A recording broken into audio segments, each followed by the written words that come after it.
Pokemon Go just dropped their content update for April. We've got Max Mondays to discuss. We've got raids, mega raids, spotlight hours. We've got 10 events to look at, and you know we're going to cover every single one of them. This is your April content update with Go With Us. Shh.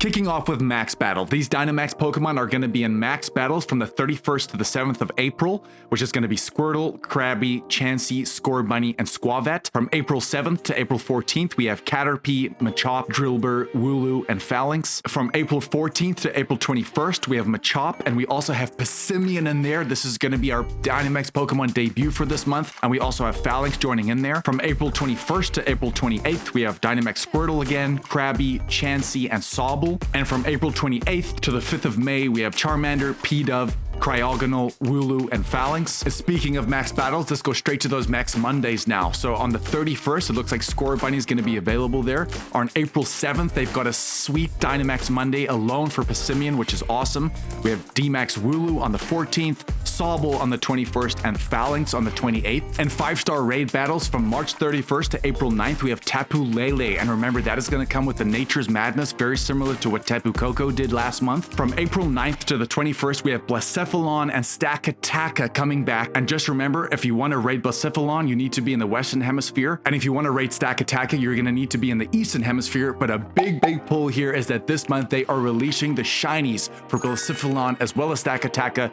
Beautiful shinies, and that Blacephalon is a pretty good ghost and fire type attacker, so definitely going to be going after these shinies. And then from the 21st of April to the 1st of May, we have Cresselia coming back into raids. We have some boss mega raids coming back, and I'm so happy to see Mega Blaziken returning from the 31st to the 9th. If you guys didn't know, Mega Blaziken is one of the best fire as well as fighting type attackers in the game. We then have Mega Sceptile returning. Love these Hoenn starters coming back from the April 9th to the 21st. Definitely want to get Mega Energy for those, because as well on the Mega Sceptile, one of the best grass type attackers in the game. And then from the 21st of April to May 1st, we have Mega Mawile returning. And I do know that Juzzy has that hundo in his bag, so he's definitely going to get the Mega Energy for that. For the month of April, Giovanni is going to be taking over Shadow Registeel. Now, in my opinion, Shadow Registeel is definitely one of the better ones you want to go after, because we already know Registeel as well as that Shadow Registeel is very good in PvP, so I'm probably going to get one of these. And of course, it can be shiny. Sticking with raids, we have specific raid hours going down. On April 2nd, we have Tapu Lele, and again, that does have that Nature's Madness, a very good Pokemon to go after. We then have Blacephalon as well as Stakataka on the 9th as well as the 16th, so it's a huge opportunity to get shinies for both of those Pokemon. And then on the 23rd of April as well as April 30th, we have Cresselia coming back, and again, a very good Pokemon in PvP as well, specifically the Ultra League.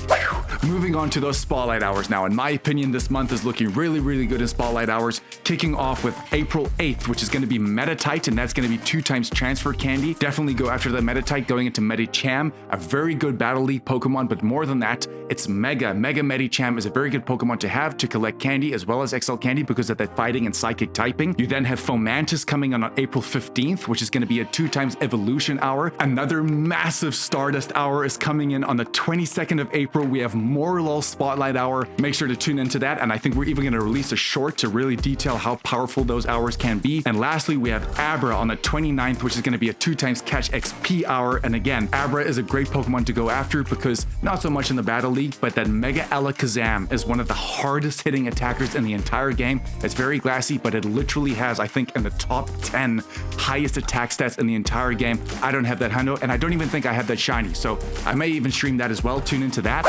Next up, we have our events to cover. So something very interesting. I saw someone post on X under the Pokemon Go page that in April 2018, they were looking for an April Fool's event. But something that really caught my eye is that there were only about 7 or 8 events, which really shows you how far Pokemon Go has come. Because in this month, there's going to be another 10 events to cover. The first one is going to be Stunning Styles from the 3rd to the 7th. In the middle of that, though, we have Mega Audino Raid Day, which might tie into that event. And of course, we're going to talk about everything, as well as Tyrogue Hatch Day on the 6th. So we've got a very strong start to the month. From April 9th to the 14th, we have Spring into Spring. On April 13th, we have a Sparring Partners Raid Day. I wonder what that could include. From April 16th to April 22nd, question mark. We have no idea. Scopely probably have a big surprise for us here. I can't wait for that. And right in the middle of that, of course, we have Gigantamax Snorlax Max Raid Day, which is going to be huge. On April 26th and April 27th, we have Dynamax Entei Max Battle raid weekend, which is very similar to the Raikou, and you guys really enjoyed that content too.